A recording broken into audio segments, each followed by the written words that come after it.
Hello students, my name is Alpa Rupala, Assistant Professor at LG Institute of Engineering and Technology, Computer Department. Welcome to the lecture series of Mobile Computing and Wireless Communication. Unit number 3, subtopic GPRS. Topics to be covered in this lecture. First of all, we will learn about the limitation of GPRS, then after application of GPRS, and then difference between GSM and GPRS. Limitation of GPRS.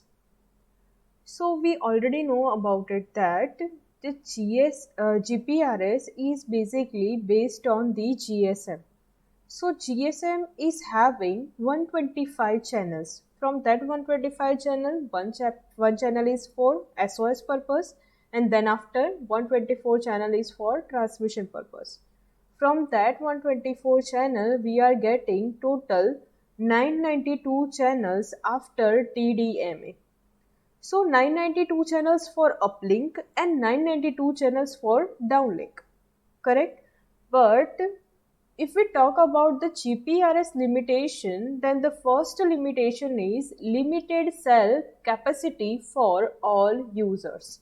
Limited cell capacity for all users, because we already know that it is based on GSM. So ultimately we are having 992 channels for uplink and 992 channels for downlink for both the purpose, like for calling purpose and for data transfer purpose. So we can say that 992 channels for uplink for GSM and as well as GPRS, and same as 992 channels for downlink for GSM and GPRS. So ultimately what we have assumed for your GPRS subscriber or customer that they can be number of these channels, but it is for both. So what we have assumed, we are getting less number of users to accommodate particularly for your channels. So here it is, the limited cell capacity for all users. Next one, speed much lower in reality. That means what we have assumed, the total data rate of your GPRS is from 14.4 kbps to 171.2 kbps. But the highest ratio of the data rate, that is 171.2 kbps, is we are getting by the ideal condition. That in GSM, after FDMA, we are doing TDMA. In TDMA, we are dividing one channel into 8 time slot, and we are assuming over here to get 171.2 kbps data rate by 8 time slot for only one GPRS user. 8 time slot for one GPRS user. But in real life scenario, we are having multiple number of users, a numerous amount of users. So ultimately, we need to give the time slot to different users. And from that also, GSM is also occupying some of the channels time slot. So ultimately what we have assumed, the highest data rate of your GPRS, that is 171.2 kbps, is much lower in reality. Now next limitation is transit delay.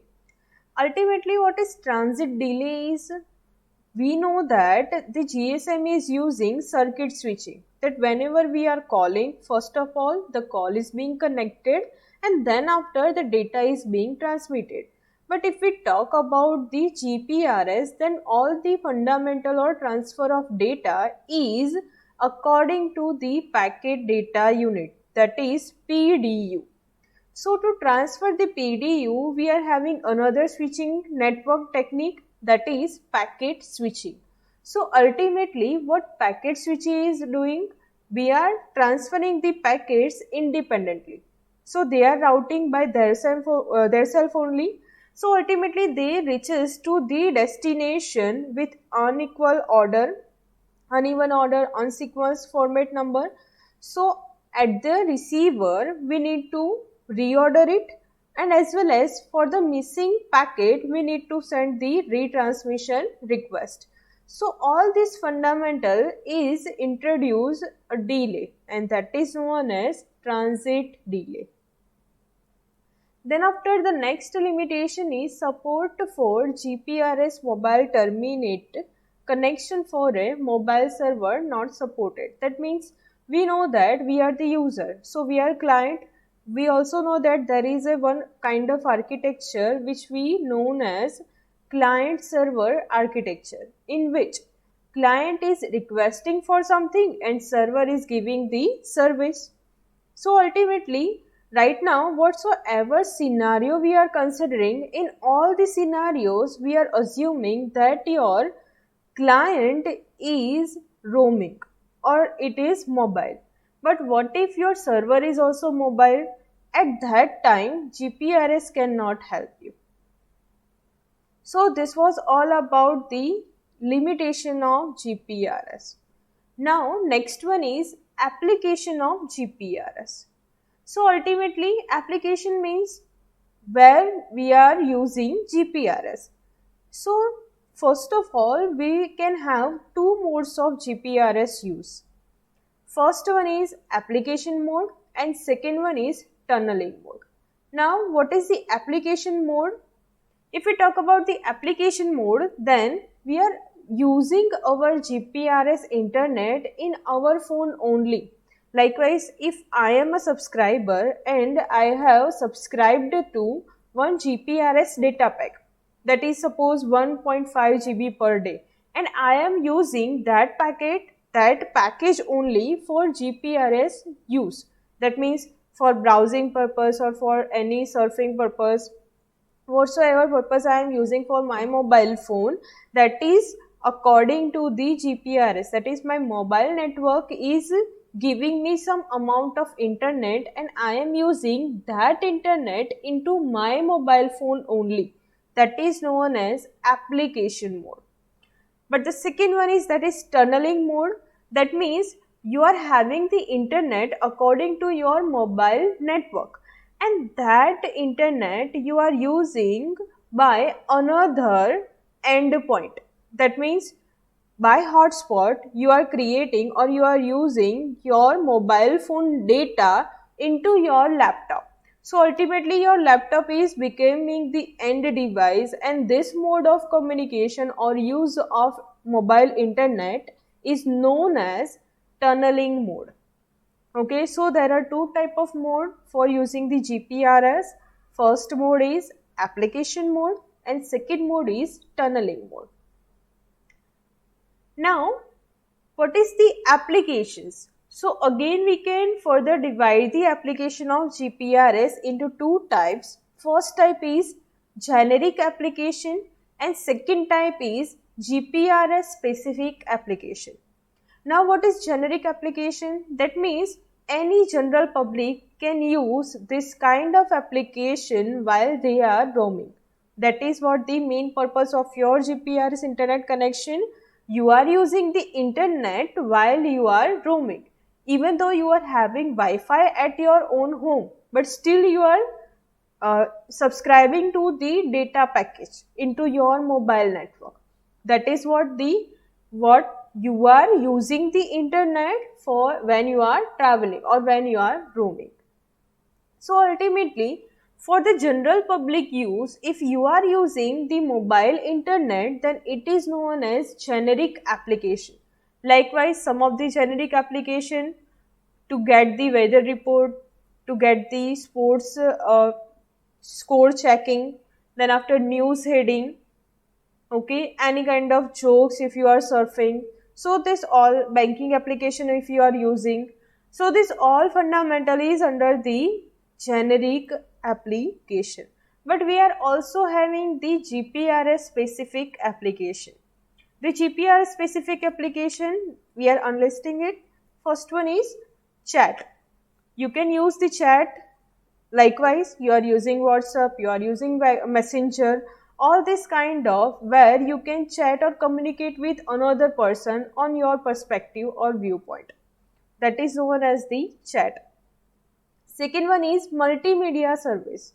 You are transferring images, video files, short documents, that all fundamental you are transferring according to your GPRS mobile phone data, that is known as the multimedia service provided by your GPRS. Then after virtual private network. Virtual private network, that means many of the fundamental is being connected through the mobile device. Likewise, we can say one example that ATM is connected to the bank server. That is according to GPRS technology. Your ATM is being connected to your bank server using the GPRS technology.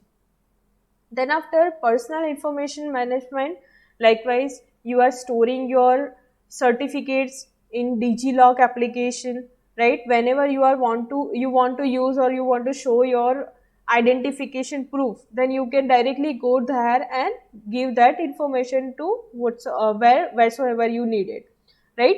So this is what the personal information management using the GPRS, and we are having multiple application for it. Then after job sheet dispatch, we also know that for the sales and marketing people, sales and marketing report is very much of needed on day to day or daily basis. And second one is the manager should be know that where the sales manager is roaming, at what area and what he is doing. So this kind of application can be there, which is the specific application in which the sales manager and the salesman is having one application in which the salesman can fill the sheet that whatsoever he is doing for roaming anywhere, then the data can be directly transferred to the manager, that what sale is of today, that information can be also can be sent to your manager. This all is under the job sheet dispatch. Per day calculation can be done effectively without the use of the physical communication. Next one is unified messaging. That means many sources of messaging are there. SMS is there, MMS is there, fax is there. So all this messaging can be unified into the single message server. That is unified messaging.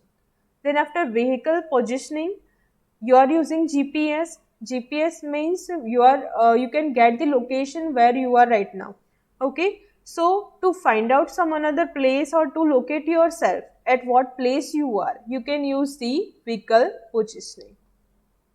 Location based service, that means nearby area. If you want to search for the any hotel, if you are hungry, you want to search for any restaurant or cinema hall for watching movie, or if you are finding some office for your interview, all this can helpful by the applications, and that is location based service. And telematics, you can watch HD TV anywhere wherever you want. So this was all about the application of GPRS.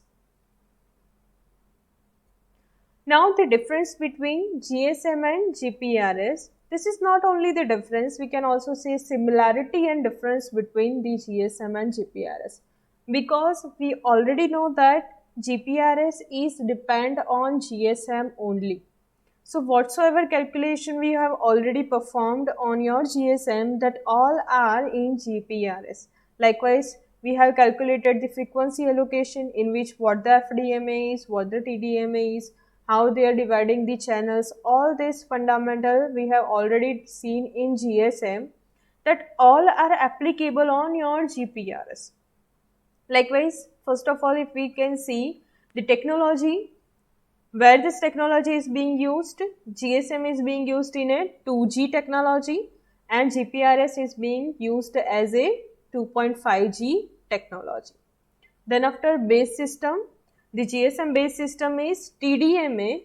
For GPRS, it is also the indirectly TDMA, but we can say the backbone of GPRS is GSM. Then after the carrier channel, that will be of 200 kilohertz for each of them. Then after users per channel, according to TDMA, we are dividing one channel into 8 equal time slot, and that time slot will be given to each and every user. So ultimately we can have 8 users per channel. Same we can have in GPRS 8 users per channel, but that is being shared by GPRS and GSM. Then type of switching technique, GSM is using circuit switching and GPRS is using packet switching. Then after multiple access, although we are already know that GSM is using FDD, then FDMA, and then after TDMA. But we are writing just TDMA because the last multiple access is TDMA which we are applying on it. Then after, data rate of GSM is 9.6 kbps, whereas for GPRS it is 14.4 kbps to 171.2 kbps. SIM card required for GSM and GPRS, yes. And then after, frequency separation is 45 megahertz because the scenario, the uplink and downlink range is same for GSM and GPRS. Then modulation technique, GSM is using 0.3 GMSK. What is GMSK? We will discuss in modulation topic. Then after, GPRS is using GMSK only. Okay, this is the uplink frequency 892.915, which is the same for GSM and GPRS, and downlink frequency, that is 935 to 960, that is also same for GSM and GPRS. And this is actually the difference between the frequency, that is 892.93, 892.935, that is 45 megahertz different. Okay, which is common for GSM and GPRS. Then after, frequency hopping 217 hops per second, which is same for both of them. Frame period, according to TDMA frame structure, both is same. Time slot period, both for same. Billing and calculation we will discuss in next lecture in detail, how the billing is being done at your GSM and how it is being done in your GPRS. Then after, in GSM, the SMS is being used as a 160 character of text support, whereas the GPRS is using the SMS as a barrier service. That means already you know that you can send any number of or any length of text message in your WhatsApp, which is being converted into packet switching packet, and then after it is being transmitted. So it is being used as a barrier service, not as a text support. Then after, applications, already you know that GSM is basically used for the voice communication, whereas GPRS is being used for web browsing and internet purpose. And the telematics, e-commerce and VPN. Summary of this lecture, we have learned about the limitation and application of GPRS. Then after, the difference, or we can say similarity and difference between GSM and GPRS. Thank you. We will meet in our next lecture.